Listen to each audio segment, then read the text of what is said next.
Hello, guys. My name is Andrew Godson, and I am a certified career coach and job search strategist based in Dar es Salaam, Tanzania. I have a history of working in the recruitment industry and human resources industry, and I've done a little bit of sales in the African context. And thank you very much for having me here today so that we can discuss issues related to career, growth, and advancement. Hey everyone, kama unavyoona, my name is Carlton here in front of you again. Niko na mwanangu. I'm Salim. As you heard today with Andrew, atakuwa anaongelea about the strategies of diversifying yourself in the job market na LinkedIn, making sure that your LinkedIn is on point and all that. Andrew, mambo vipi? Fresh kabisa, mambo nasemaje? Mungu anasaidia. How's everything? Can't complain, Mungu anasaidia. That's great. My first question to you, yeah? Yeah. What made you want to be a career coach? Very good question. Because in Tanzania, so far, I think I haven't seen anyone else doing this. I think I'm the only full-time coach. Okay. First full-time career coach. And my goal is to help people. Okay. I've worked in the recruitment industry for some time. I've worked in human resources. So I kind of understand what happens in the company side when it comes to employment and things like those. So when you're in the company side for a very long time, you also tend to get a good picture of what also happens on the candidate side, because I was also a candidate, right? Looking for jobs. I had to get hired. Being a recruitment person, I was hired at a company. Being an HR person, I was hired at a company. So I had experienced being a job seeker, and I'd somehow an experience being one of the people who's making the decisions to hire. So you'd find that when you're in those situations for a long time, you tend to pick up trends on how people behave, how people act, how companies behave, how employers act. And then when it comes to making a final decision, you'd find that sometimes it's just a small thing that imemkosesha mtu yani kupata hiyo kazi. Okay, so I realized, these people do not know these things. And then I myself at that point in time, I didn't really have the capacity or the time to give feedback to everyone we were interviewing and talking to. Like I said, I was employed. I had a KPI. I also wanted to maintain my job, right? So as time went on, you'd find that I wasn't finding, recruitment in HR fulfilling in terms of what's passion, leaving alone things like money and stuff like that, passion. I didn't really find it fulfilling because when you reach a certain level in employment, there's a lot of politics, bureaucracy, and stuff like that. So for me, being in HR, you are in the kitchen when stuff like that is happening. You're probably even the cook. Okay, so I didn't really like it. It reached the point where I felt like, this is not for me. And by that time, actually, I'd already started writing CVs for people. It was more casual, a part-time thing, earning part-time money. But then after writing a lot of CVs, years, you start to get feedback from people. Yeah. Okay, this guy got hired through your CV. This guy got hired through your CV. So people start to recommend you. Okay, at that time, I wasn't really even advertising myself a lot. It was just purely through recommendation. So through recommendation, I was working on CVs. People are getting hired. So I said, okay, there's something here. Okay, and sometimes just by even kumshauri mtu bana, hapa badilisha hapa, punguza peji, weka hivi, hii ifanye hivi, anaenda na submit, anapata positive feedback. Okay, so I realized, yeah, this is actually more fulfilling kwa sababu na touch someone's life in a way that, let's say kwa mfano mbaba yuko bench nyumbani, ana watoto, mke yuko bench nyumbani 2 years 3 years, no job, labda ni kiduka tu nyumbani ndio kinawa sustain. All of a sudden anafanyiwa CV revamp, anafanya few applications, he's back in the cycle. You have changed not only his life, his family's life. That's true. All right, so that's when I realized, what, this is actually something that makes me feel good, because when I get a good review, I feel really good. Okay, and then from there, COVID-19 hit. Okay, so we all know what happened with COVID-19 that year. People weren't hiring, people were losing jobs, and even business wasn't going well. So I said, what, let me do this full time. And at that time, I actually was doing some other consulting gigs. I had to register a company to get paid for those gigs. So I ended up registering the business. And then through this business now, that's when I said, what, everything I'll do through this business. At that time, again, I said, let me invest in certifications to actually know what I'm doing in terms of theory, strategy, and stuff like that. So I invested in my certification in strategic human resources management. I invested in job search strategy coaching. I invested in actual career coaching and executive coaching as a service. Know where to start, know where to end, know where to handle customers. So ever since then now, I kind of have a focus. I know what I want to do. I know where I want to be, how I want to be helping people. And that's why I've been pushing forward. And ever since then, it's been a full-time thing for me. And I've literally stopped applying for jobs. These last 2 years, I've stopped applying for jobs because you cannot be a full-time coach and be working, right? You go get home at 6 p.m. Una CV kama 20 zinakungoja. It's not realistic, right? Or let's say mtu anakupigia bana, I have an interview tomorrow in emergency, I need some coaching. You're at work. You cannot stop your work afu unaenda kumfanyia coaching. So you had to choose the left or right. I said, you know what?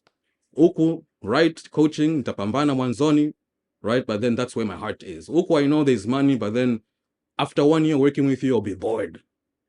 That's why I said, you know what? This is my thing. Anyways, that's a bit of the intro kama alivyoeleza. That's why he wanted to become a career coach. Kwa kama unataka kujua changamoto gani kwenye CV zetu tunakuwa tunakosea, tune in. The first question to you, yeah? How do you ideally know that this job, kwa mfano mi nakuja kwako, I mean I understand mtu akija kwako anaweza kukwambia nataka kufanya kazi gani, but naamini pia kuna Watanzania wanakuja na CV zao wanakuambia mi kazi yoyote tu. How do you know that this is the job that would fit this person? First of all nitasema yule mtu ambaye anakuja anasema bana mimi kazi yoyote tu, yule ndo atapata shida zaidi kwenye soko. Yeah. Kwa sababu uhasibu unataka, sales unataka, HR unataka, ulinzi utataka. You know, you need to say, look, this is what I want, let me try go for it. If it doesn't work out, labda ndo unabadilisha focus. Okay? But for you to be able to, let's say, decide mimi nataka kufanya kazi za aina gani, cha kwanza qualification yako. Angalia qualifications zako. Okay, kama una diploma, una cheti, una bachelors, una masters, even if just hizi soft skills kwenye internet ambazo ziko nyingi siku hizi, lazima uzizingatie. Okay? Cha pili, passion. Okay, now issue ya passion is something that you don't really hear a lot kwenye mambo ya ajira kwa sababu people just want to get hired. Yeah. Okay, baadaye ndo tuta deal na mambo ya passion and all that stuff, right? But I say from day one, at least jitahidi kurecognize what's your passion. Moyoni, what do you want to do? What do you want to do? I mean, mwisho wa siku lengo ni kutengeneza hela, si ndio? Lakini kwa njia gani? Okay, so lazima utathmini skills zako, right? Soft skills, even if you have hard skills, people skills, whatever, your qualifications, right? And then that you need to match with your passion. Okay, kwa sababu naweza nikakupa mfano, labda mtu ana skills za writing. That's your core skill, writing. Okay, lakini writing ni inakuja njia nyingi in terms of profession, right? You could be a CV writer, you could be a book writer, mwandishi wa habari, right? There's all kinds of writing that happens, right? Sasa, how do you narrow it down? By connecting your passion.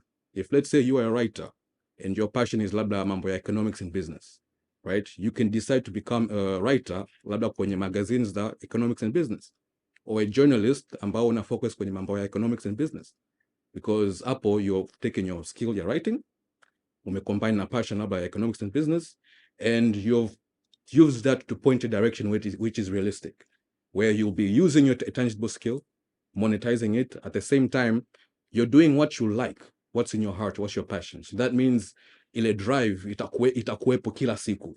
Kwa sababu what happens when you get into the employment road? Yeah, it's good, it's easy to complain 2 years huna kazi, lakini sasa umeingia 6 months, 1 year, kazi huipendi.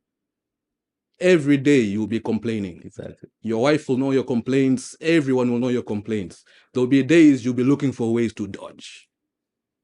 Okay, sasa ukianza hizo destructive behaviors, they'll bring you right back to unemployment. Kwa sababu, I mean, if you start being destructive, who's going to hire you?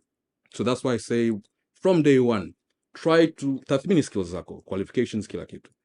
Sio. Then try to discover your passions, reflect. What do you love doing?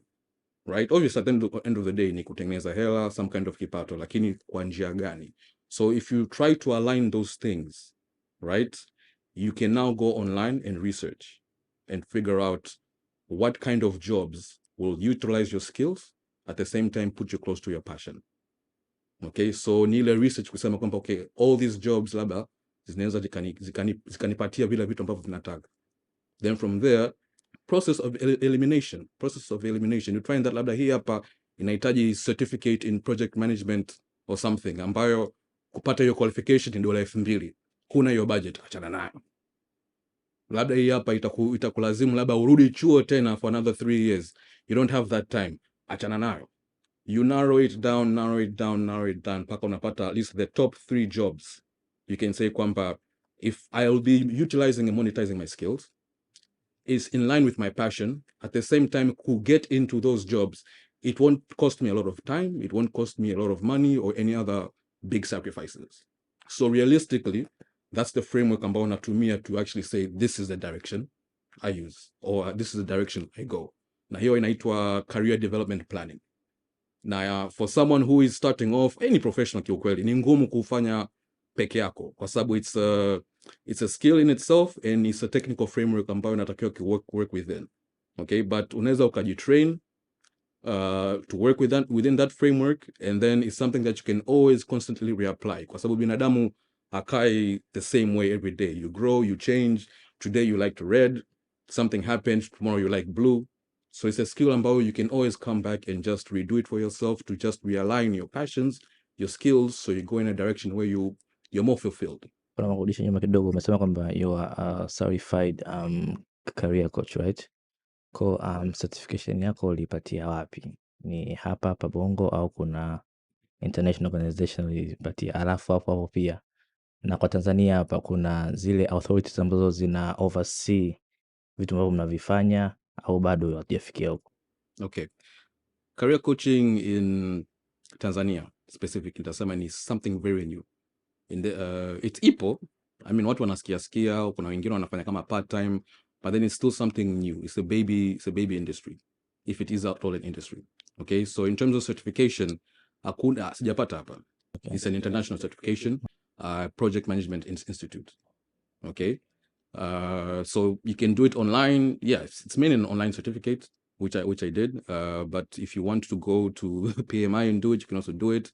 But then at the same time, there are other international bodies around the world, UK, US, Australia as well, wanatoa these certifications. Lakini inategemea, because it's different. You know, it's like engineering, civil engineering, electrical engineering, mechanical engineering. So under career coaching or under coaching, there's different places where you can specialize in. So inategemea what you want to specialize in, and different institutions offer different kind of specializations. Na kitanzania, in terms of regulatory body ya career coaching per se, like I said, it's a new thing altogether, right? You cannot really say, huwezi ukasema ni mambo ya HR, kwa sababu sifanye HR. Okay? My clients are not employees, sifanye HR. Lakini natumia knowledge, right, na experience ya HR kumshauri mtu, kumpa realistic views. Kwa sababu watu wengine wanakuja na matatizo ambayo they are more related kwenye framework ya labda labor law. You know, labda mtu akija, how do I negotiate a good contract for myself? So ni swala labda umueleweshe kwamba sheria za labor law zikoje kwanza. Then from there, in terms of negotiation, this should be your strategy. Okay? So you cannot really say it's HR, although HR is a regulated body. Okay? So until now, I don't think there is any kind of regulation, apart from the normal registering a business, paying the taxes, za kawaida. Yeah. So right now the only way kujua kwamba huyu coach ni legit ni kujua certification yake, au kuna njia zingine za kujua kwamba huyu kweli I can rely on this person? Okay, this from my experience, the biggest issue with career coaching is results. Okay. Also, I mean, I'm not doing it for free. Exactly. I also have things to pay, rent and stuff to pay, right? So people pay me for, I mean, a consultation service. Okay, so like any consultation service, hata kama una consult B2B, if I'm paying you money for anything, nataka results.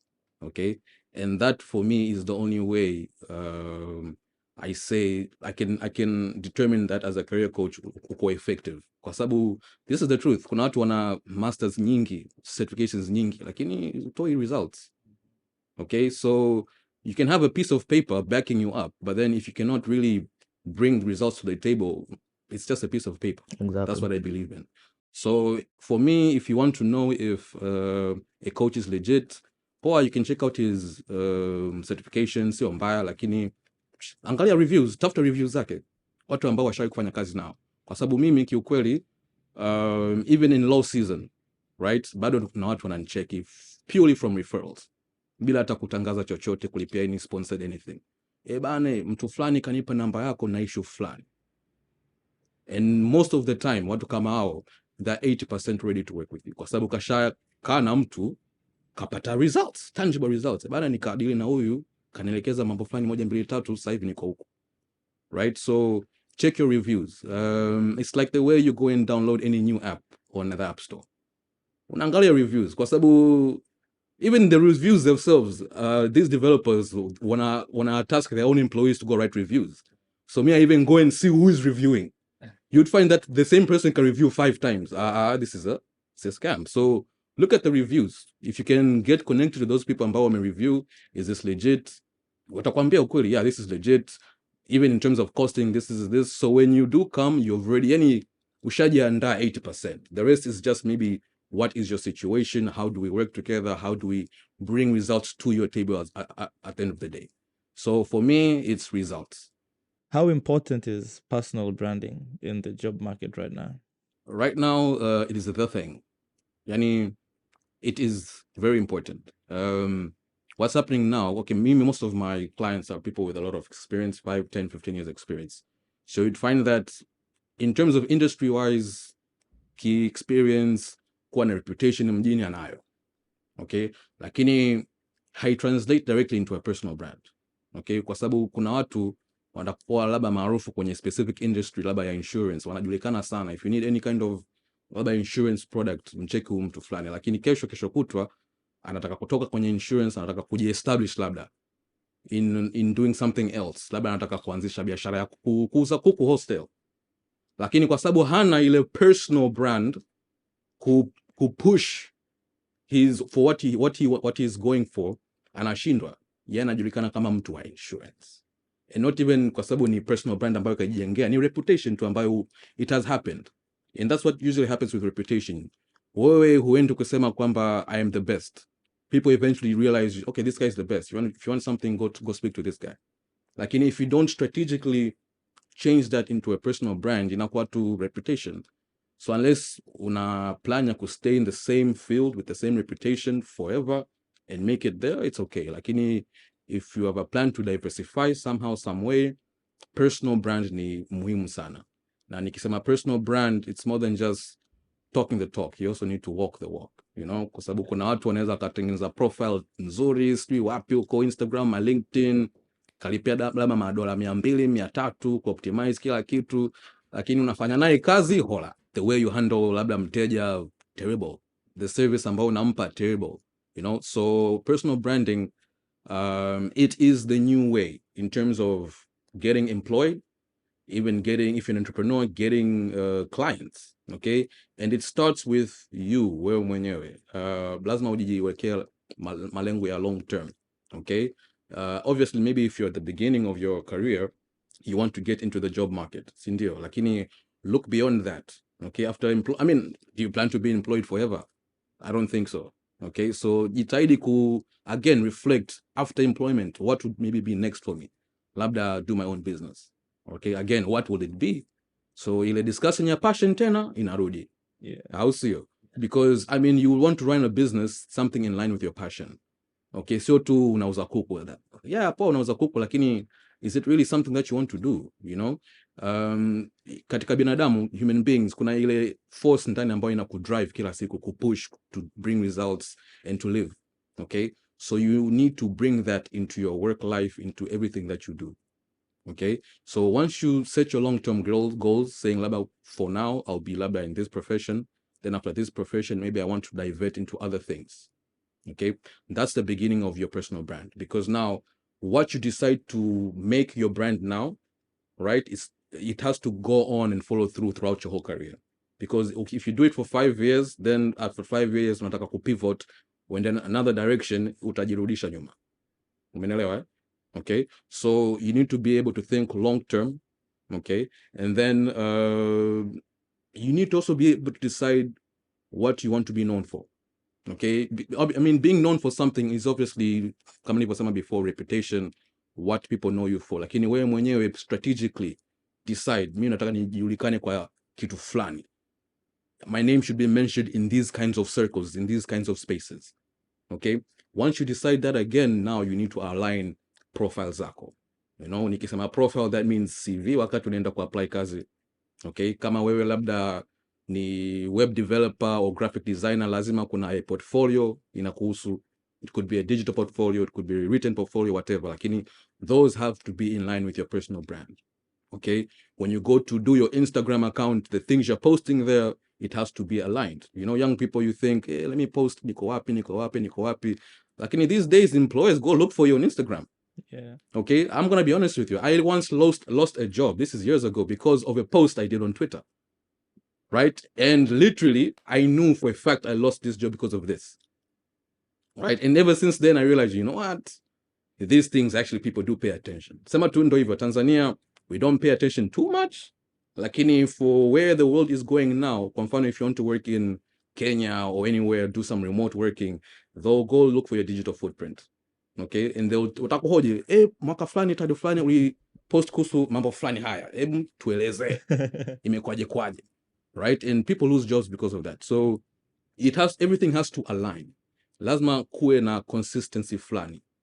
Okay. So once you align your profiles and all that stuff, now you need to be able to create that visibility for yourself. Ni kama vile marketing. Okay. Unaweza kawa na product nzuri, lakini kama people do not know about it, if you're not speaking about it, it's just going to be a good product. No one knows about it. So lazima ujitangaze. So if you're looking for a job, that's applying for jobs through your CV. Okay. Having a well-crafted CV, achievements, and so on. Okay.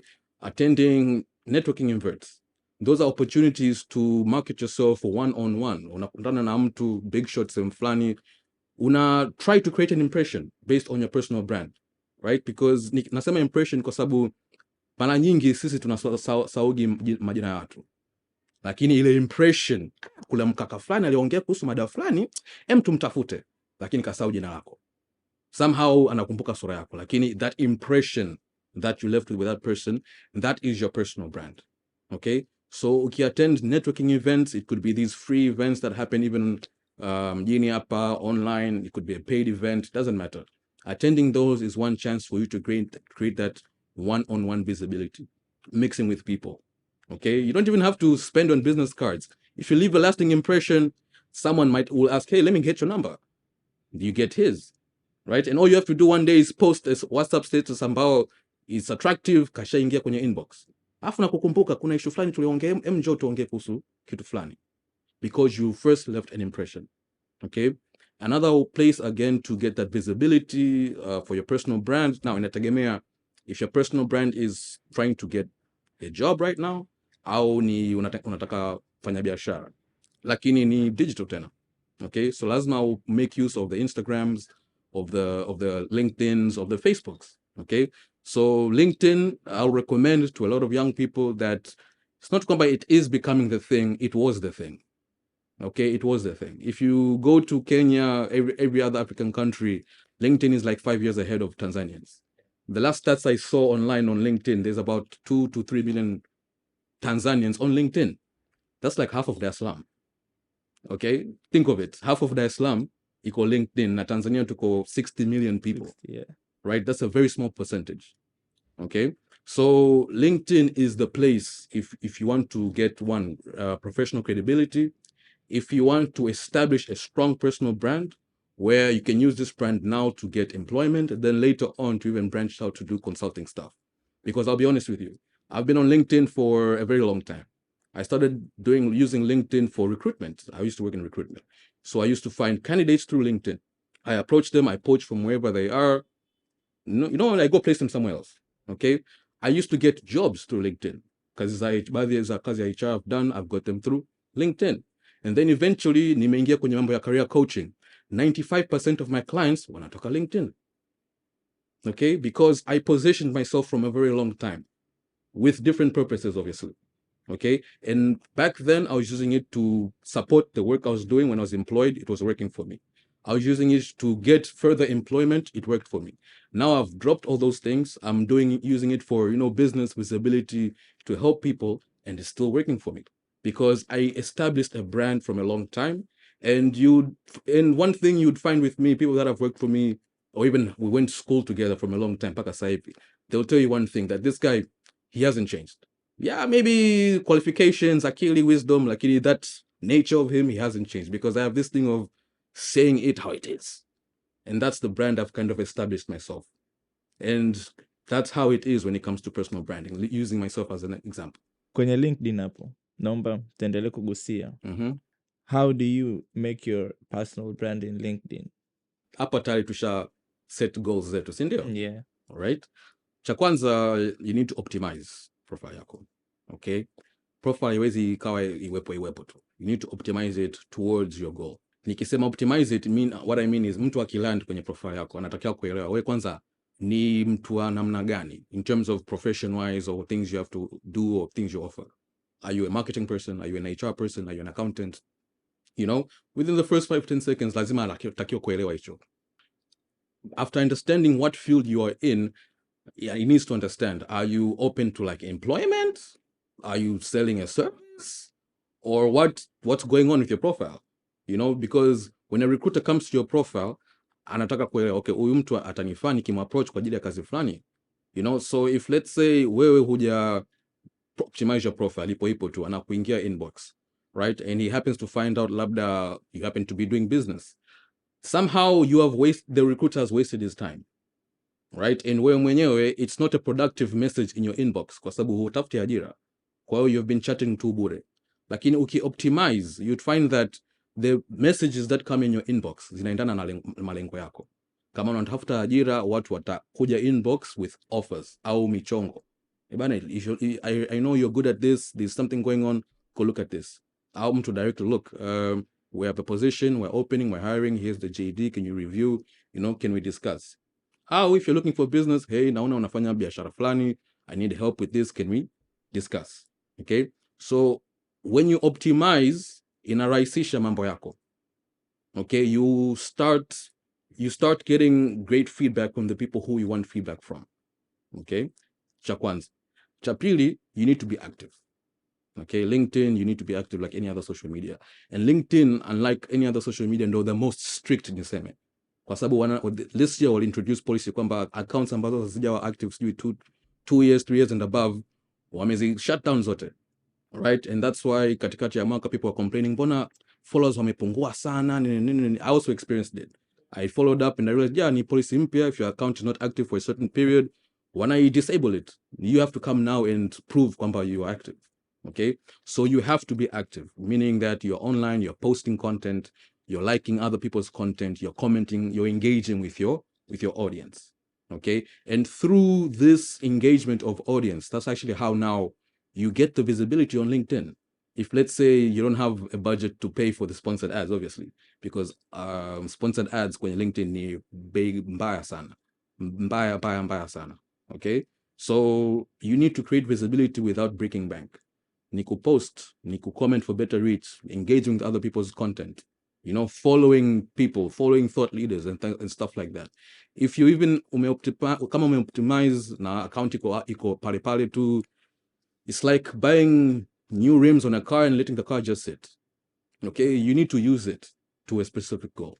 Sawa, but do you think hata employers kwa Tanzania au pia wako active kwenye LinkedIn? Kwa sababu najua kuna makampuni mengi nikiwa search LinkedIn siwaonage, sionyelewa kwamba hata hiyo nampa mtu vivu kuwa active sana kwenye LinkedIn, sababu hata sehemu ambazo nazitarget hazipo. Unaongeleaje? One thing I know about LinkedIn, the biggest employers wapo pale. Even if let's say their page is 100 followers, 1 post a month, somehow some way wapo. Lakini ndo hivyo tena. LinkedIn Tanzania, it's way back. They'll probably be active on more Instagram than LinkedIn. Right? And actually ni good point umetoa kwamba it's probably the reason why watu wengi wanaona kwa nini tena, kwa sababu si hapo. But the truth is, anyone relevant these days, yupo LinkedIn. okay, and anyone who plans on being relevant sasa hivi wanna make effort kwa LinkedIn. And the truth is I've seen a lot of even small employers kufanya effort kwa on LinkedIn. So kama kijana, I'll advise you take it as an opportunity for the future. You know, ni kama vile una invest kwenye benki. You know, you deposit money to earn interest knowing kwamba after a few years that interest itakuwa hela kubwa. Usiingie na mentality kwamba ukiingia leo ndo utafanikia leo. You know, LinkedIn, it takes a long time kwanza for you to just even build the followership, the credibility, until people start trusting you to recommend you to work with you. Kwa sababu haya ni mambo ya mtandaoni jamani, matapeli wako wengi. Kwa for me to recommend you to someone, I have to trust you. Exactly. Kwa sababu if I recommend you, unaenda kuzingua hata mimi umenichafua. Okay? So LinkedIn, it's a long-term game, it's a long-term investment. Unfortunately ndo hivyo, employers hata in Tanzania wako slow, but wanajitahidi. Na ile connection ya kwenye LinkedIn unaongelea like mtu awe ana consider kitu gani? Sababu kuna watu jua wana connect ovyo ovyo mali tu apige ile 500 plus na kwa taka shamaliza. Kwa hiyo mtu abidi a consider kitu gani hapo kwenye mambo ya connection? Again, angalia malengo yako. Okay, kama unataka kufanya biashara, wateja wako ni nani? Ni CEOs, ni HRs, ni nani? Ni madereva. So that means if wateja wako ni madereva, utaconnect na madereva. So they see your content. Si ndio? Yeah. Right? If you're giving out an accounting service, you want to connect with CEOs, business owners, small business owners, kwa sababu labda hawezi kuafford kumwajiri mhasibu. Kwa utaconnect na wale, utashare content knowing kwamba muda wote tu ataona content yangu, nitakuwa top of mind. Okay, so lazima uwe na lengo hiyo. But one thing pia, if you're starting off, I'll recommend connect tu ovyo to grow the followership. Kwa sababu bila enough followers, kwanza hata ukipost, hata ukipost, you won't get that visibility. And pia if let's say your ideal client or your ideal audience akija kuview profile yako akiona una followers wadogo wana huyu hata niletea chochote. You know, so mwanzoni get to 200 300, when you get there sasa now anza ku connect strategically. Okay. Kwa malengo yako. Okay, I think tuendelee kubaki hapo LinkedIn. Haina shida. That's my favorite topic. That's great then. Hapo kwenye LinkedIn umesema umekuwa recruiter, sasa hivi unasaidia watu. What would you say kwa watu uliwasaidia was the biggest problem or the most common problem with their LinkedIn accounts, kwamba hapa kila siku lazima urekebishe hapa? The biggest problem ni hawajui kuitumia. Tukisema be active, be visible, hawaelewi like how. Yeah. You know, even wengine ambao wanajitahidi kupost vitu, they are using it like Instagram. Una post picha, uko bichi, one sentence, living the good life, imeisha. Lakini kumbuka, this is a professional profile. Exactly. Okay, if you're looking for a job, is someone going to hire you based on picha ambao uko bichi unakula bata? No. If you're looking for business, is someone going to hire you based on uko bichi unakula bata? No. You need to post content which is relevant to your goal. Okay? So this is what I always tell people. Kama kwa mfano, especially kama unafanya kazi, use your everyday life to create content. Okay? Umeingia ofisini, labda wewe ni hapa receptionist, you sit at the reception, umeingia ofisini, you know your duties, labda marekebisho, cleanliness and all that stuff. Unajipiga selfie, unafanya mapambo fulani, unaweka narrative. What a great day to walk in, student in, right? And it's not just about the picture, it's about the story you paint behind that picture. Okay, kwa sababu picha inaweza kawa picha tu, lakini what you write behind it, that's what pushes the content or drives the engagement. Okay, because I've been on LinkedIn a long time. I can post something not even related to CVs, right? But then write a narrative about CVs. I'll get engagement. Sometimes I'll post something directly related to CVs, right? And write about CVs, I won't get engagement. So it's about the story you paint behind whatever you're posting. Okay, it has to tell a message. Kwamba, hey, I'm here, I'm doing this job, I'm ready to work with you. Hey, I know you're experiencing this problem, I helped these people this way, I'm ready to help you as well. Okay, so it has to be like that. It has to be like that. Kwenye wewe kazi yako kama wewe professionally, you write CVs for people, unasaidia kupata kazi. Do you still deal with them after they get the job, like long term after service? Yes, I have clients from 2021 still coming back. Okay. Right, and for clients like those it's more bana, nataka ku-update sasa CV yangu, nimeshapata mchongo hapa na hapa, right now there's a new place I want to go, can you just update, you know, au something has happened hapo katikati, ka realize, you know what, I'm getting a lot of interviews but then I'm not closing the deal, can you just help me na kunipolish kwenye mambo ya interview. Okay, so what I have done, nimejaribu kusimplify the job hunting process into 4 steps. Okay, obviously the first one, the job application, right? Any situation, hata kama iwe connection, whatever, you have to send some kind of a document, mtu a review. So that's the job application. The second one ni job interview. Hata kama ni connection, lazima akae aongee nawe. Right? The third ni negotiation. Okay, bana, we see that you're potential, we're ready to give you this amount. Kisheria, that has to happen. Before anyone goes anywhere, they have to give you a formal offer letter. Right? So that's when the negotiation starts. Mtavutana, as soon as you agree, you're in the 4th step. You are hired. Okay? So by simplifying these 4 steps, right, when someone comes with an issue, for me, it's easy to say, okay, wewe, you're stuck here. Wewe, you're stuck 3. Or 4, I don't deal with you much because I mean, you've already gotten hired. But your issues are more now performance related, having to do your job. So other services like mentorship and stuff like that come in. Okay, but when it comes to job searching, only until negotiation, I have a service or a way I can help you. Okay, so for people who already got hired, when they come back, and those are just to polish up on interviewing skills, our negotiation skills.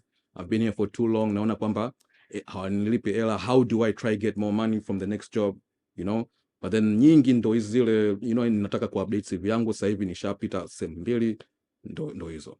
Kwenye your journey ya kufanya coaching, ulishai kumwambia mtu labda afanye transition ya path yake kwamba anataka kuja kuwa mtu fulani kwa jinsi ulivyomuona na skills zake, kumwambia bana, hii bana ikufaa, hebu tuingie hapa? Yeah, hiyo inatokea actually mara nyingi. Because let me tell you, niseme akili ya Afrika ni kwamba nimesomea kitu fulani, lazima niende nikafanya hizo kazi. Yeah. Au sio? Nimesomea uhasibu bana, mimi nataka nikafanya uhasibu. Lakini sometimes unakuta ukiingia kwenye uhasibu is hell. You want to run away. Exactly. Au sio? Nitawapa mfano. Mimi nimesoma economics and management. Okay? Economics is mambo ya benki. Right? How does economics come into career coaching or even HR? So ilifika point where I actually had to say, what am I going to do? I want to do more HR. So I had to get that qualification. Also, so for me, katika the coachings, what I always try to do, sipendi kumwambia mtu direct kwamba no, usende huku, nenda huku. It has to be your own self-realization. Inaitwa epiphany. Okay, and what I do is I put a situation for you, a scenario for you, for you to think about your current situation. Nitakupa mfano. Nishawahi kumcoach mdada moja, yeye anafanya mambo ya, you know, sales na operations, stock keeping na vitu kama hivyo. Lakini qualification yake ya kwanza ni HR, human resources management. Okay, alikuwa anasema alisoma hiyo kwa sababu anapenda mambo hayo. How? Because you've never done it, you know. Lakini she's done mambo ya sales na operations for like 6-7 years now. She feels like she needs a change, and her change is to go back to human resources management. Okay, sasa she had been applying for jobs za HR na alikuwa anashindwa kupenetrate. That's why she came to me. Okay, sasa nilimpa scenario. Okay, wewe una 7 years experience kwenye labda sales and operations. Okay, this job inahitaji mtu mwenye 5 years experience kwenye human resources management. Okay, in terms of experience, work experience, you're on point, right? But then think of it like this. Kuna watu 1000 wengine wameapply nafasi hiyo. Au sio? Na katika watu 1000, wewe peke yako kwa mfano ndo huna direct experience kwenye human resources management. Okay? Na nyie wote mnataka mshahara wa milioni 3. When the employer, when making a decision, right? Which would be the risk-free decision? Nichukue mtu ambaye hajawahi kudeal na human resources lakini ana qualifications, nimlipo milioni 3, lakini watu ambao wanafanya kila siku the same qualifications, they want the same money. So logically, how it makes sense kwa employer, why you? unless labda nakujua au sio, unless Yeah. labda nakujua Yeah. lakini kama tujuani mzee, kuna specific hiring criteria employers anatumia, okay, to kupunguza he say she say. As a recruiter, this is my hiring criteria.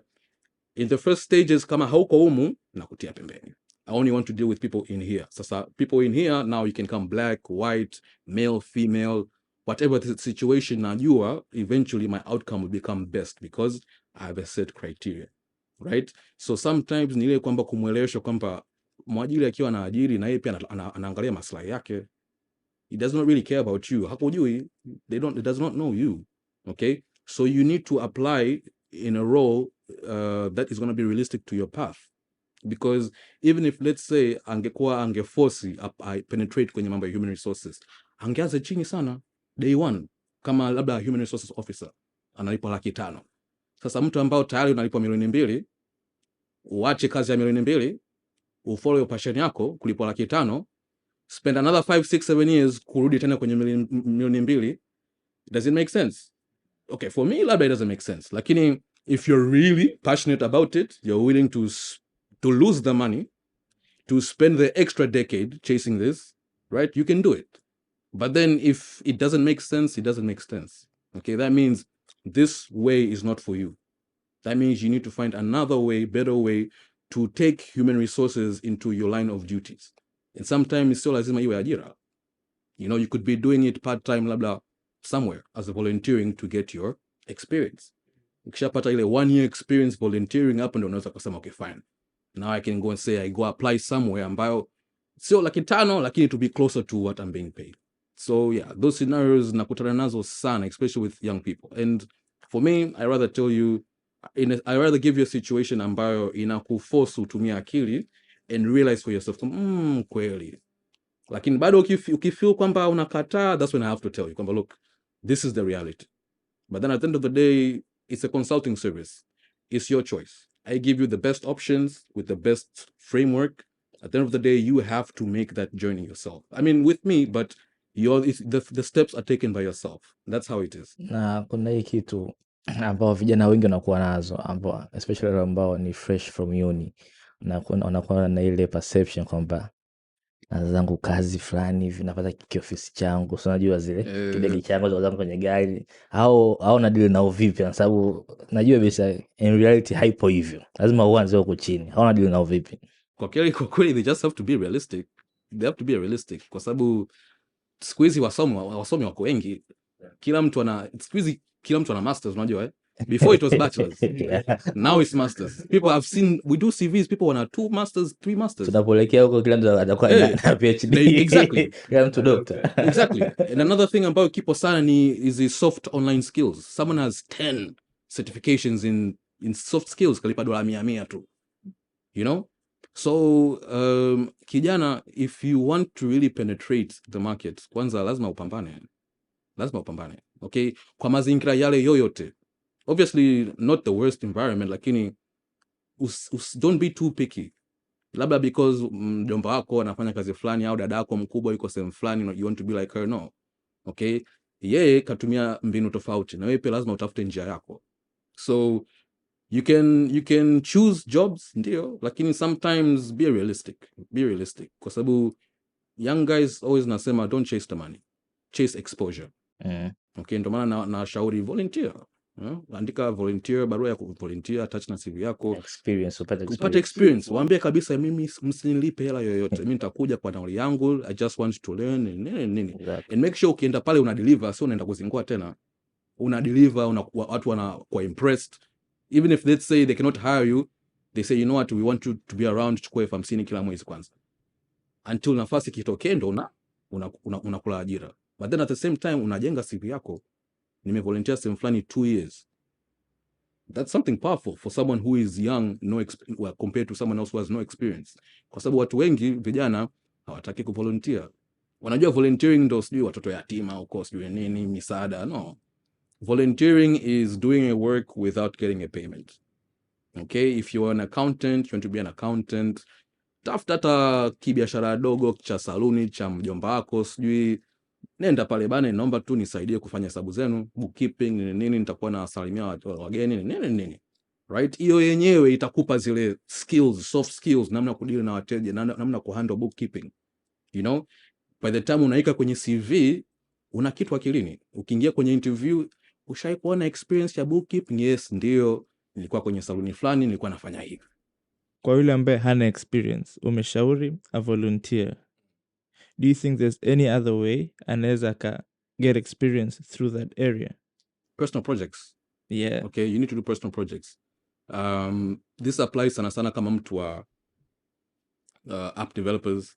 Okay, use your skills to do something. Okay, create a personal project. I want to create an app. Okay, let me try create an app ambayo inaweza kafanya kitu fulani. You have the tools, you have the laptop, work on it. Okay, you could be, I don't know, a designer or an interior designer.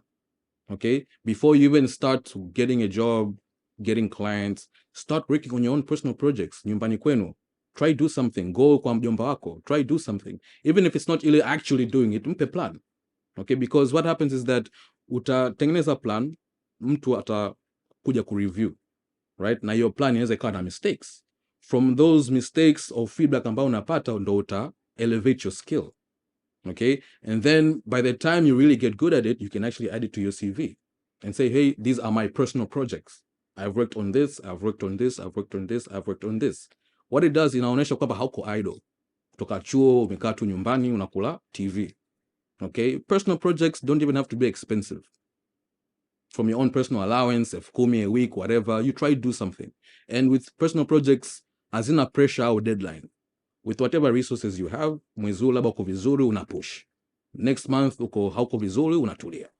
Lakini inasonga mbele taratibu to a point where you can actually put it on a CV, put it on a profile, you know, a website profile or anything like that. So personal projects is also another way to gain that experience and put on your CV, because without showing kwamba you have actually been in that environment, squeezy, inakuwa ngumu kukuajiri, unless labda wanataka wale freshers moja kwa moja. Zero experience, internship will train you everything, you know, that's okay. Lakini if you want to start somewhere which is not really so fresh, you need to kujiongeza kidogo. As a career coach, ningependa kupata comment yako kwenye hii situation ambayo tunao sasa hivi. Unakuta kuna graduates wengi na roles ni chache.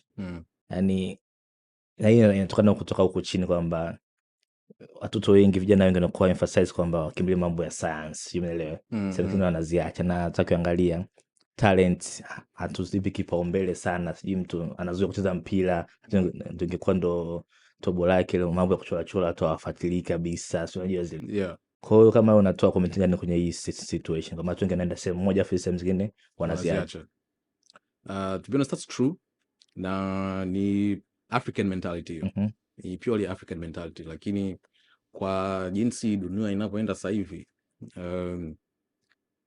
I think talent ndo inakuwa more valuable. Okay, especially with all this digitalization. Okay, talent inakuwa more valuable, because nitakuambia ukweli, hata mimi kama kwa mfano, mimi kama career coach, okay, this coaching stuff, nini, theory and experience, that's what I use to actually deliver the solution. Okay, lakini kuna how you deliver it, because naweza nikaongea kitu fulani kwa mtu ambayo, yani naweza kaongea na something to someone, inaweza ikawa kichina, lakini another person naongea naye the same thing, anaelewa moja kwa moja. Okay, kwa hiyo kuna ile a way to deliver that information, to present and communicate, right? And that is a raw talent that I am using full time katika this job. Okay, and the actual skill, experience, theory ya career coaching is maybe nitasema 30%, kwa sababu the theory and the experience, unless labda unakutana na client ambayo iko totally different from what you've seen, ndo labda utajifunza something completely new. Okay, but in terms of skills and experience, you never really meet something completely new. It is the talent which you have to carry or drive that experience or qualification which is more important. Okay, because unaweza ukawa a painter, fantastic painting, okay, lakini kama hujui kuuza your painting, ni painting tu, are you going to be painting for yourself and hanging in your house? No, it won't bring you money. So that's why some people, kama these music artists, anakuwa na talent, anatafuta manager. manager anamtafutia soko, yeye ndo the talent. Okay, lakini you don't really need a manager ukijiongeza. Some of these things unaingia tu online, find the courses, right, and try doing them yourself. Okay, so you'd find that you have your core talent, your labda whatever it is, creativity, right? Jiongeze with an extra skill which can make you monetize it. Okay, and the way it is set up kiukweli, African, kama nilivyosema, we're all running kwenye hizi professional universities to get a bachelor's or something, because niseme tu ni culture na to promote usanii, vitu kama hivyo. Okay, but I think for that thing to move on forward at a great extent, government pia inatakiwa kuingilia. You're 100%. Okay, government pia inatakiwa kuingilia in terms of changing mindset ya wazazi, right? Mindset ya watu ambao wako chuo, mindset ya kuwa secondary. Okay, kwa sababu ukiwa secondary primary school, they only teach you math, physics, science and all those things mpaka mwisho. Most of our schools, that's what they do. There are very few schools hapo katikati watakupa objective, you need to do something after school so that you earn this, award.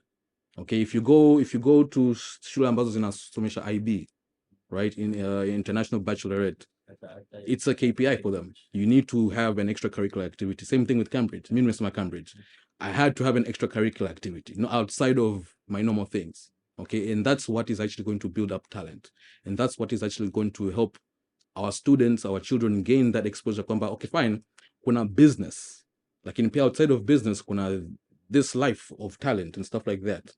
And you'd find that life of talent is more lucrative than the normal business, sitting in an office every day waiting for a salary. Because here you can actually create your own value and determine your own value based on how good you are. Okay, lakini huku someone else is telling you your value.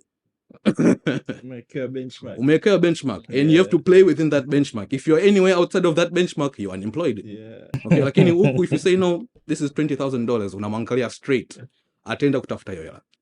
Okay, Cristiano Ronaldo akisema bana, mimi mshahara wangu ni kiasi fulani, anasema straight, wanaenda kutafuta hiyo hela kwa sababu kashaji tofautisha. And it's not even kwamba sijui kasoma masters na nini kakaa sana darasani. No, he understood his skill, his talent, and he worked on it all these years, and that is the only way, Okay, let's get back to soft skills. Umesema kuna watu wana spend $100 a month. I believe wapo wengine hawajui about it. Yeah, 100%. Like, I want to know, sister, like, what soft skills do you think are important for someone to learn? Na how can they learn? For a young person, I think soft skills ambazo ni muhimu to get a grasp on, kwanza ni storytelling. Okay, na hii ni skill ambayo I don't think no one or anyone really speaks about. Lakini storytelling is everything. Actually, even jana tulikuwa na online event about storytelling. Okay, and storytelling ongelea in this sense. Okay, if you, let's say, umeajiriwa, right, labda unatakiwa kupresent report mbele ya management, lazima uongee kitu. Obviously kuna zile facts, numbers ziko hivi, lakini if you have to convince them kwa ajili ya kitu fulani, lazima useme story fulani. There has to be a story, a narrative beyond just the numbers. Okay, when you're looking for a job, right, when you're in an interview, when they ask you a question, it's not enough to just say yes, nishawahi kufanya hicho kitu. Kuna wengine 100-200 washawahi kufanya hicho kitu. How are you different? You need to be able to tell a story kwamba yes, nishawahi kufanya hicho kitu, actually nilikuwa nafanya kampuni fulani, kwa mfano situation ilinikuta hivi, nikatatua hivi, afu impact ikawa hivi. Okay, when you get good at storytelling, kwanza unajua binadamu sisi ni social creatures. Okay, tunafanya kazi kwa connection. And connection meaning as in connecting, not connections to babangu, no, but connection as in connecting human being to human being. Okay, I mean, ukiajiriwa na kampuni, hawajaajiri laptop or a robot to come and work. They have hired another human being to come and work with other human beings. The only way you guys work together and be productive to the goal ya kampuni is your connection as a team, kuwa productive. Also, and that is the purpose ya in job interview. So kuangalia kama yuko qualified, no. CV yako ishasema kwamba uko qualified. Ndio maana wamekupigia simu uje kwa ajili ya interview. Ukifika kwenye interview room, je, huyu tutaweza kufanya naye kazi? Akikaa pale, mimi nimekaa hapa, nitaweza kufanya naye kazi huyu?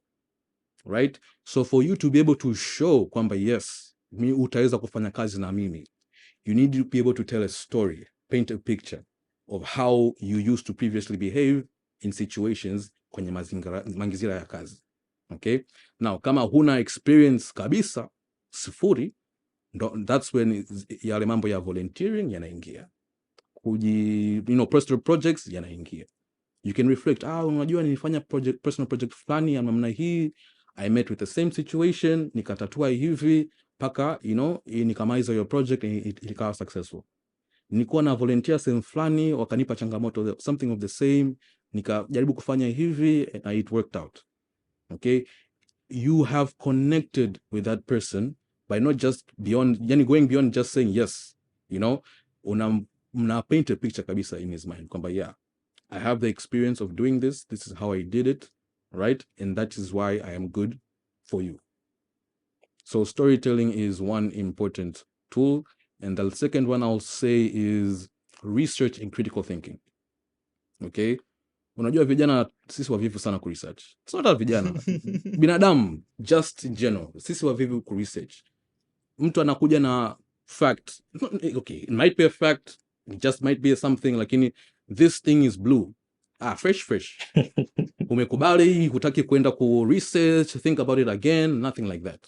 Okay? So I think research and critical thinking is something that you need to really do, and you need to put the effort into it. Okay? At the end of the day, the point is try make your own opinions about some things. So kila siku mtu mwingine anaongoza thought yako. Sio kila siku mtu akisema kitu ndio hicho. Right? Find a way to challenge. Hata not even openly. Challenge in your mind. Mbona niko na sehemu fulani nilisoma hivi. Huyu mwongo. Right? Because if you can challenge some kind of information or something someone said to you in your own mind, hata bila challenging directly, okay? When it comes to making decisions, utakuwa unafanya more informed decisions. Kwa sababu usha challenge akilini, no, hii mbona kama it doesn't make sense. Hivi. Lakini chukua hii offer, it's good for you. Kwa sababu usha challenge, unakata. Unajua hapa there's something not right. Let's speak about job interviews hapo. Okay. That's a different perspective I've had. Kwamba job interviews is about trying to know kwamba nitafanya naye kazi vizuri and all that. Yeah. So like, what's the biggest mistake that people make wakifika kwenye job interview? Wanarudia kilichopo kwenye CV. Okay. Yani interview nzima umekuwa unarudia kilichopo kwenye CV. And I've done hundreds of interviews in my lifetime. Mock interviews, real interviews. And for me, interviews became boring because mtu anakuambia, nilianza kufanya kazi sehemu fulani, lakini mambo ainajua ziko kwenye CV tayari. Okay? I want to know more about you. How do you fit into this company? Okay, so the biggest challenge a lot of people do, not even young people, ni kurudia kilichopo kwenye job description. Literally not really adding anything else. Okay? Job interview, yani wakikuita kwenye job interview, no kwamba washajua uko qualified. Kama sijui experience, sijui vyeti, whatever, that is why they called you here. Right? So you've moved from step 1 to step 2, the job interview. The job interview, you need to convince them, I am the best person to work with you. Okay, through human connection. That's why I talk about storytelling. Storytelling is a very, very powerful way to create a human connection. Okay, because you can use it any kind of situation. Parents use it to kumfunza mwanae. Kafanya kosa, anampa story kumrekebisha. It's a very powerful way. So that is one thing I know, not even just Tanzania, a big part of the globe bado wanafanya, ni kurudia kilichopo kwenye CV. Sawa, tumeongelea makosa ambayo watu wengi wanayafanya kwenye interview. Ningependa kujua employers wanaangalia nini haswa kwenye job interview? Now, there's a lot of things different employers look for, okay? Kwa sababu tukisema kwamba can we work with you, right? Hiyo ni swala ya culture. Okay, now culture is everything. Family culture, personal culture, even work culture is important. Okay? So every company has its own culture. Even for my business, we have our own culture. right? And culture is beyond just meeting each other, talking, delivering the numbers, KPIs, kulipa mishahara. Okay, it is the thing that makes us one. Umeelewa? Okay, so it's a matter of kuangalia huyu ata survive kwenye culture yetu. Okay, kuna mfano ambao napenda kutumiaga. Let's say for example, umepigiwa simu kusign contract for this top company you've wanted to work for all of your life, top job, yani mshahara kama wote, yani there is no problem, right? Umekupigia, come and sign the contract, let's get it going. You must be excited, au sio? Lakini unafika pale, one of the directors anakuambia, look, najua it's all done and dusted, lakini there is one thing tunaomba kukuuliza au tukuambie. Sasa sisi tuna partake in every year in intercompany dancing competitions. Okay, so there's a few group of companies every year. At the end of the year, tunafanya dancing competitions. Tuna sponsor sisi wenyewe, right? And tuna require our employees to partake in this thing.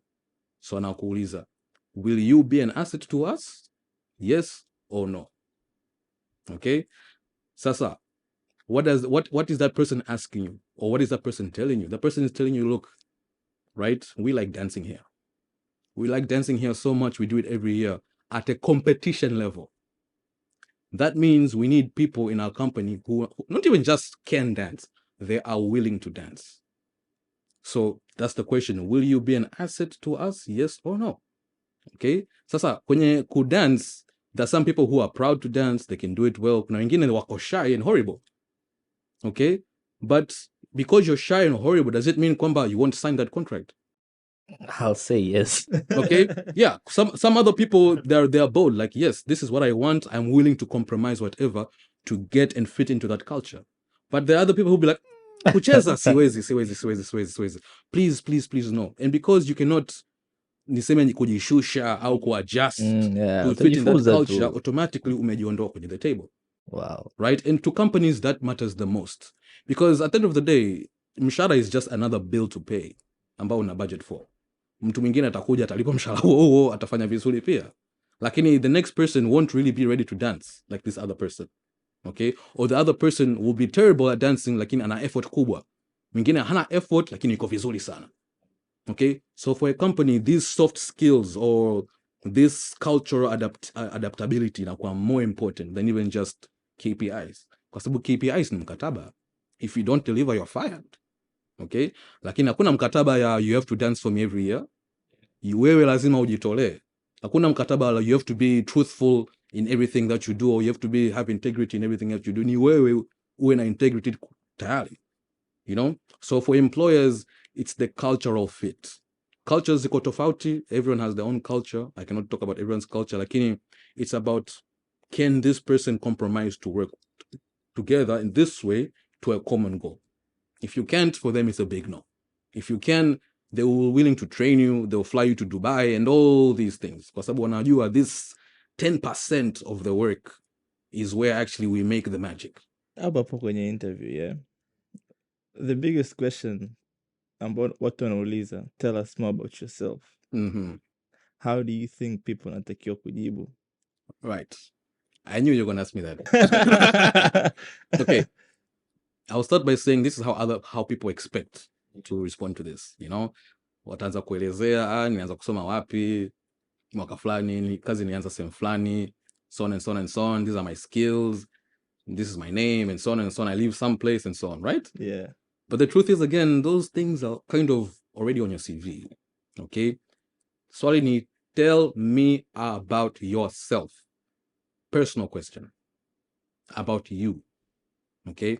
So my approach is, do not, if you have maybe 2 minutes, 3 minutes to talk about yourself, spend 2-3 minutes talking about what's on your CV. Spend about 30 minutes, 30 seconds, 1 minute. Una summarize CV yako. You know, I have 10 years experience. I worked for here. Okay? But then give them more information about your personal self. Okay? And I'm not saying go too deep. Okay? Lakini give them a glimpse about your personality. Because kumbuka, hii ni culture fit.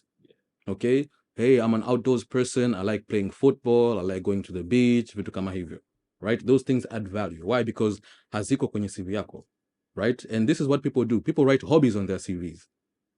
Hobbies won't get you hired, okay? Remove your hobbies. Talk about your hobbies when you get into the interview to try and connect and relate when you're telling them the story about yourself, okay? So what I tell people, anda mapema, what you're going to say about yourself. Make sure it's not too deep, make sure it's not too vague, just the right balance. And obviously make sure unaongea in a way that is professional, okay? So tell me about yourself. You need to share personal information about yourself, about your personal life, kidogo, and not just sticking to what's on your CV. Okay, personal life on what level? You can talk about your interests, okay?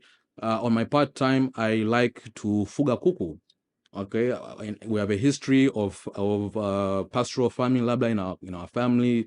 So in my part-time, that's what I do, inatuingizia extra income, but at the same time, it's a way of life that we have, so I cannot leave it. Okay, I'm not saying go and talk about how you spend your weekends, how you live with your wife or anything like that, no, right? Look at your personal projects, bring them in. Look at your personal interests, which are productive, bring them in. Okay, you can briefly talk about your family life, bring them in. Okay, so what you're going to talk about should be determined about your own personal values. Okay, if you're a family man, you can put it in there. You know, every weekend we go to the beach, we spend la familia, blah, blah, blah. Why? Because, you know, we like to spend together. It's a family thing. Okay, it depends on your own values and what you're willing to share with the company at the end of the day. Okay, but obviously not too deep, not too shallow, just enough. Okay, ndo maana nasema always panga kabisa, uko tayari kuongelea nini. Lazima, kwa sababu hilo swali lazima lije. Yeah. Kwa namna vile yoyote lazima ilije. So jipange how you're going to respond. So panga how deep you want to go and how shallow you want to leave it. Okay, sasa hivi tuende kwenye CV. We spoke about it in different angles, lakini tujiongelea in detail. Changamoto kubwa kwenye CV unazozipitiaga za watu ilikuwa ni ipi au ni ipi mpaka sasa hivi? Poorly written. Okay, poorly written meaning grammar mistakes, spelling mistakes, sometimes that use of block letters, non-block letters, you know, too many pages. Okay, and the one I think ambayo ni most important is not putting enough relevant information and just having information. Okay, because the way CVs should be these days, they should be targeting something. So kwamba ile kazi yoyote kama tulivyosema. Yeah. Okay, kama we ni mwasibu, craft CV yako ambayo itamfurahisha mwasibu mwingine kuisoma. Kama we ni HR, craft CV yako in a way that HR mwingine akiisoma atafurahi kuisoma. Okay, so that means kuna those key words that go into your profession. Kama mwasibu, VAT, returns, financial analysis, reconciliation, lazima ziwemo. You know, there's those key words that every position has. Okay, so those things need to be there. If you have experience, find achievements, put them into your CV. Because right now, not even right now, there's already been a shift from having a duties-based CV to an achievement-based CV. Okay, now this is more for people who have more experience, because hadi uwe na experience ndo utaweza kuongelea achievements. Okay, so if you have experience, hata 1 year, 2 years, 3 years experience, strategically think about your work. So kwamba unaingia tu kila siku unaotoka. No, think about the impact your small job is doing to the entire company. Okay, because every small job is there for a reason. You won't be there just for fun. So you need to think about it at a big picture. We kama ni mwasibu tu una kikona chako unakaa unafanya mambo yako, how does my work affect the entire company? Labda you're saving the company money. How much money are you saving the company every month? Labda milioni 2 unaitia kwenye CV. Mimi I'm able to save the company 2 million shillings every month because of these things that I do. Okay, what that does is push the value of your CV very high, because duties can be easily assumed, meaning kwamba an accountant, everyone knows what an accountant does. Everyone knows what a salesperson does. Okay, so for you to just every job ambayo umekuwa sales una repeat the same duties, haiongezi thamani yoyote. In actual sense, yani you're wasting time, because sales is more or less the same wherever you go. What is going to be different is how you execute your job and get those achievements. hapa labda ulikuwa na target ya milioni 20, you are doing 25, umeenda kwingine una target ya milioni 50, unafanya 55.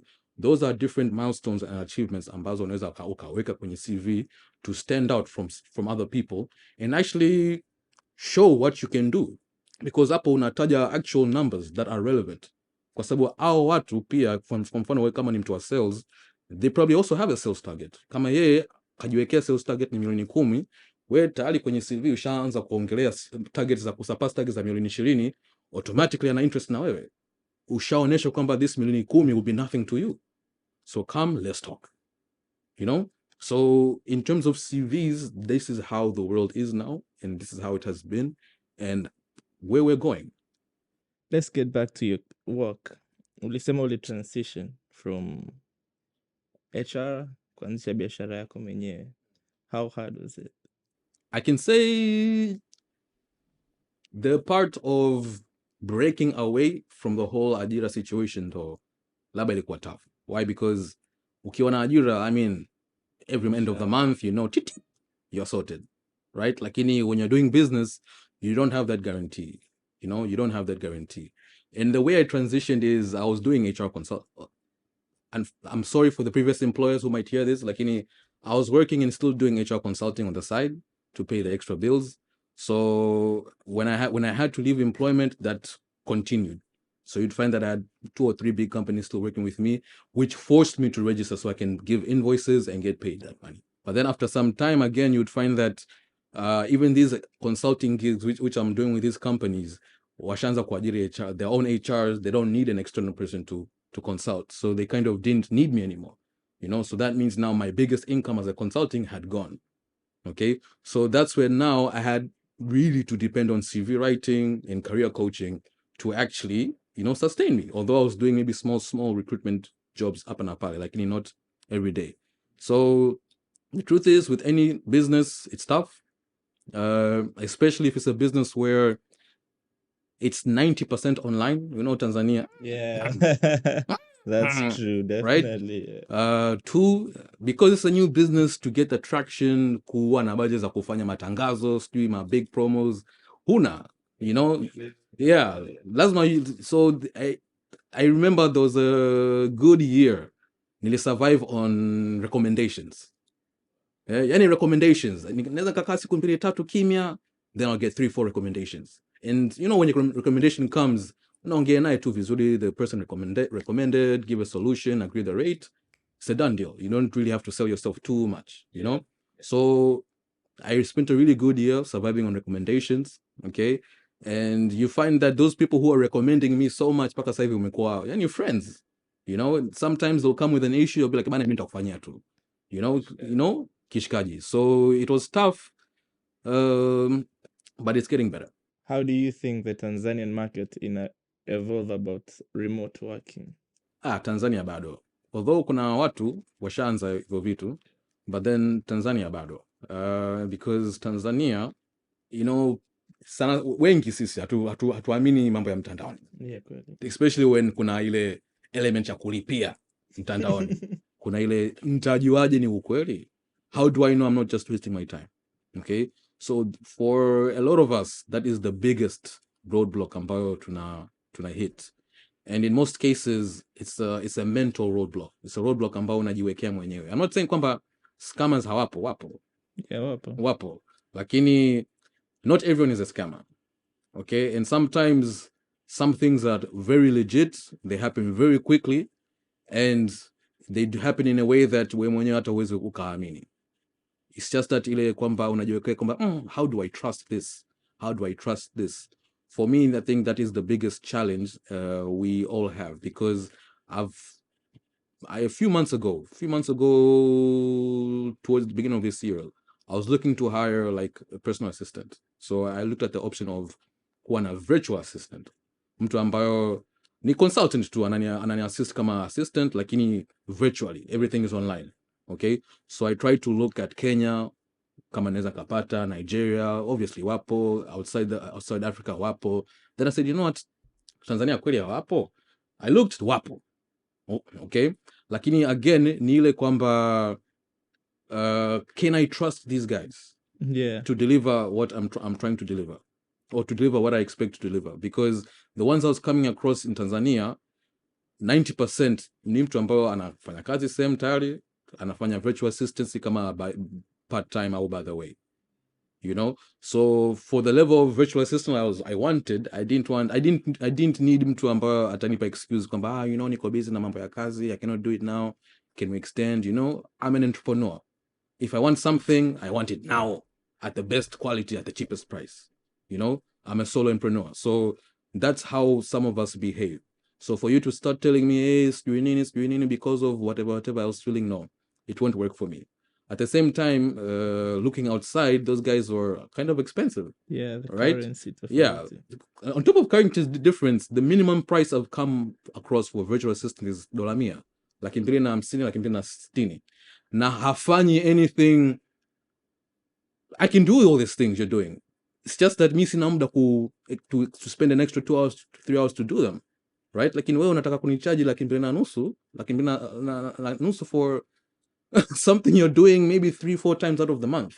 So I felt like, no, in terms of price, virtual assistant wise, it's too much. Okay, so that's why I said, you know what, let me just hire someone. Maisha yaende tu. Let's forget about this virtual assistant stuff, because somehow, someway, hata mimi mwenyewe, in terms of affording the services, nilikuwa sijategemea kwamba I'll be paying so much for just a small service. Okay, so I think as Tanzania, that's where we are. You know, we're kind of still creating these roadblocks for ourselves in terms of trusting other people's virtual services and also being ready to pay for these services, where all you do is talk to this person on the phone or on Google Meets, lakini ile formal handshake hamjawahi kufanya. And on top of that, kuna ile kwamba the laws are different. You might be in UK, I might be in Tanzania. Your laws are different, my laws are different. For you, labda, it's okay to pay me without labda NSSF. Lakini for me, lazima I have to think about NSSF and vitu kama hivyo, you know, kwa sababu inanihusu, you know. So that's another niseme red tape which happens. And for us Tanzanians, if we can sort out mainly that whole trust issue and how we handle the contracts or negotiate our contracts, I think it's okay. It's okay. It's the future. Okay, you don't have to commute every day these days to get to work and do the job. You can wake up, take a shower, sit in front of your laptop and work. Unajitenga tu sehemu of nyumbani, away from your children or whatever, and just work. And it's all about delivery and not really about people following up on you, where you are, what are you doing, and stuff like that. That's how the white people work. Wazungu, that's how they work. Wanataka delivery. Wanakusetia KPI, standard, kila kitu, let's go. If there's a challenge, communicate the challenge, how to solve the problem and move forward. You know, but all they want is delivery. These things, za katikati ya he say, she say, sijui imekwaje, white people do not like to hear a lot of those, unless labda they're actually real and tangible and actually are really affecting the work. But then if it's just, they don't like to hear that stuff. You know, so I think it would be a good thing for Tanzania in terms of orienting ourselves to be more aggressive and productive. I'd like you to share a story with us. Utueleze one of the clients that umesha kuja across, ukamsaidia, and it make you feel like, okay, what I'm working is very achieving for me, and this is what I really want to do. Okay, I'll give you an example which happened a few months ago. Okay.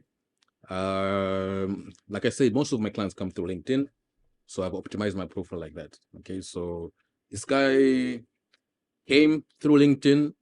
He asked about the service, more CV writing, cover letters. I gave him the price. We discussed how it works. Aka disappear. Okay, so I don't know. He spent a few weeks. Akaja tena. Now I have my WhatsApp number, my business WhatsApp number on LinkedIn. Akaja WhatsApp this time. Hey, I'm this guy. Hivi. Akaomba discount. Okay, at first I was like, no, hakuna cha discount. Like, wewe unaenda kuajiliwa. Yani I'm telling you, unaenda kuajiliwa. So I mean, what discount for what? Wakati unaenda kulipwa times 10 this amount, you know? So akapotea tena. Okay? Kapotea, he came back again. Hey brother, I really need this service. I'm willing to pay this amount. Okay? The difference from the original price ilikuwa kama singapi 5,000. Okay, I just said fine, it's okay. But then usually our standard to deliver is 4 days. I told him, look, because you're not paying the full amount, na pipeline tayari iko tight, expect it after 4 or 5 days. So that means to clear these things that are immediate, ndo tutakusort out. So after 7 days, we delivered his CV. Okay. On top of that, he came to the office. We had a brief discussion on how to use the CV. You know, you can have a good CV but not really know how to use it. Okay. So aliendelea, yeye ni mtu wa IT, alikuwa anafanya benki, hata sasa hivi bado anafanya benki, but his problem that time alikuwa anafanya kazi za IT administration, you know, mambo ya networking, hardware, software, na yeye anataka kuingia kwenye mambo ya cyber security, you know, which is alikuwa na feel kwamba wana undervalue. Nacheza na sijui maseva, mimi nataka nicheze na you wanted to do cyber security, a design framework and all that stuff, policies, you know. So we designed this CV that way. Tukawa na discussion. I told him how to use it and what to expect, right? So yeah, go into the market and start applying. Okay. So kama kawaida, he went in, started applying. 1 week, 2 weeks, 3 weeks, he got a job. Okay, literally after 3 weeks of working with us, kaajiliwa, meaning kwamba kashapata offer in hand kwa kazi ya cyber security in one of the top 5 banks in Tanzania. Wow. Okay, and it was like we were in a coaching session.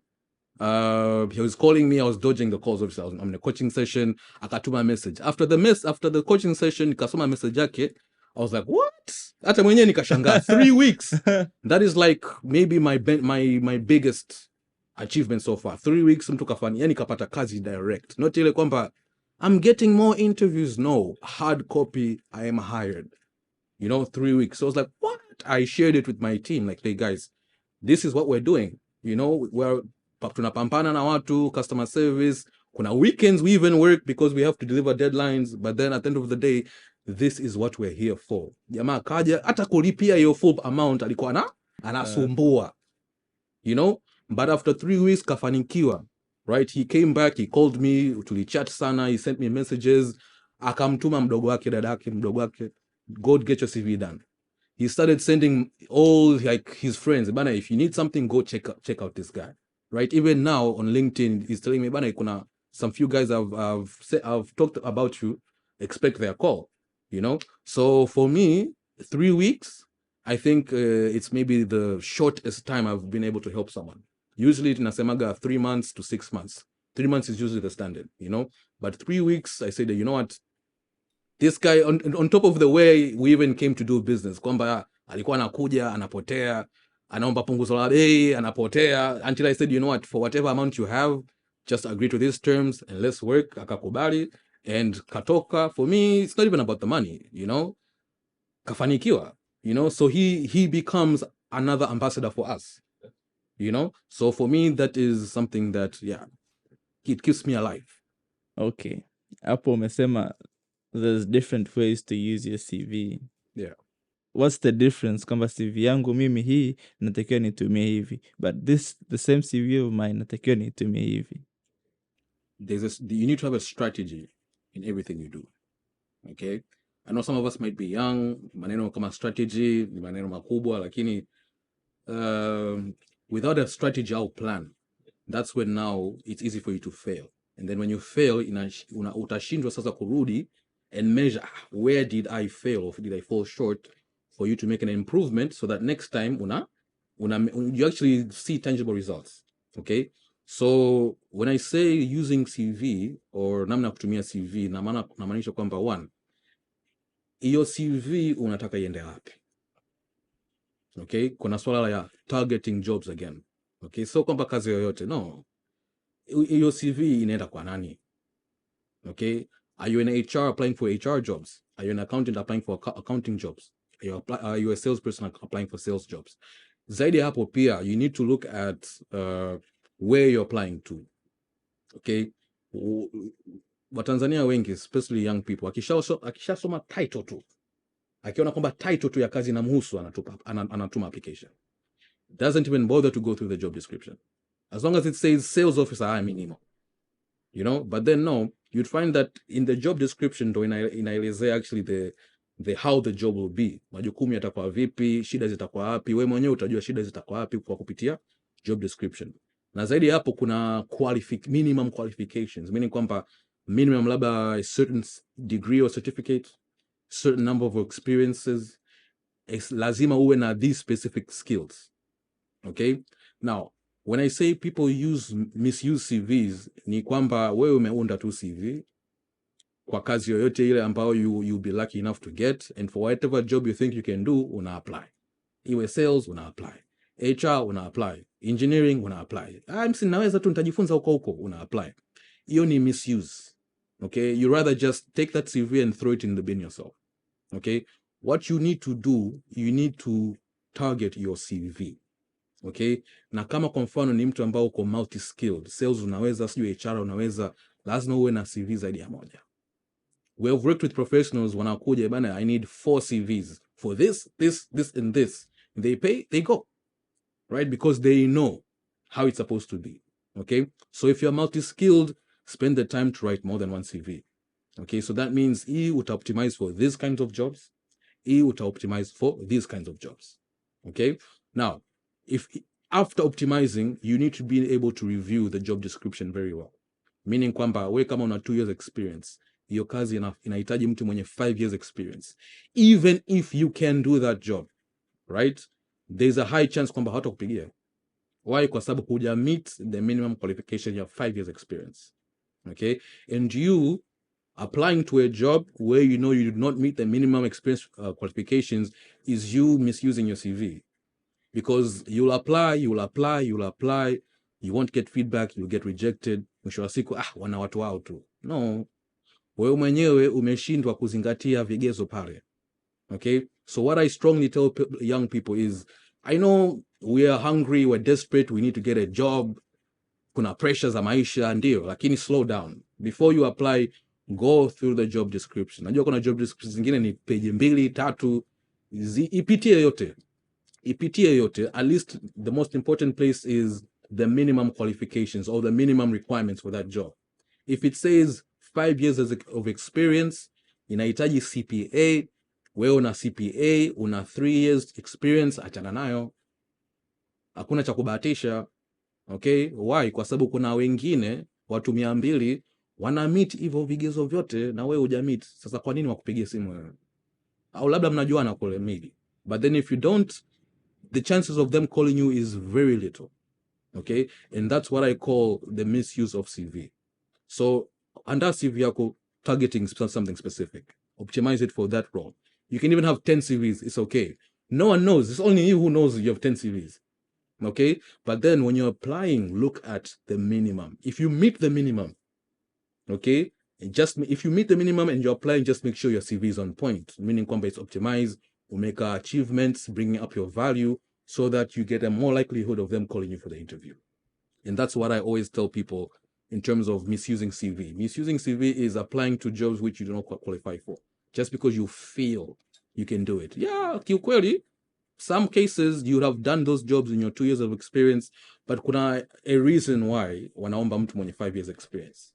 Mtu mwenye experience anakuja na ile wisdom kwamba hapa tusiende, twende hivi, kwa sababu labda kuna tuta kule alishawahi kuipitiaga na anataka kuiavoid hiyo tuta, you know. So based on those small things, people get chopped and you never realize why I qualify. You probably don't qualify because of that one small thing which you do not hujazingatia, you know. So that's what I say in regards of CVs and how to use them. Okay. So if someone wants to find you, anakupataje? Okay, if someone wants to work with me, I am first and foremost, our LinkedIn page. My LinkedIn page is where I try to direct most of my people because it has the most details. It has my reviews. It has posts of previous work I've done. So if you need to get more direct information about me, that's the first place where you can get more about me before you make a decision to commit to even check me out. Okay, so that's the first place you can check me. The second place you can check me is my WhatsApp or email, which are also available on LinkedIn. Okay, so those contact information are available. And also, I live in Dar es Salaam. Okay, our office currently is in Masaki, but we probably will be moving on next year. But we are in Dar es Salaam, available. Just make an appointment and I'll be available for you. So guys, that was it for today. Na mimi nimejifunza a lot and I'm sure you're going to find Andrew akusaidia with your CV. Till next time.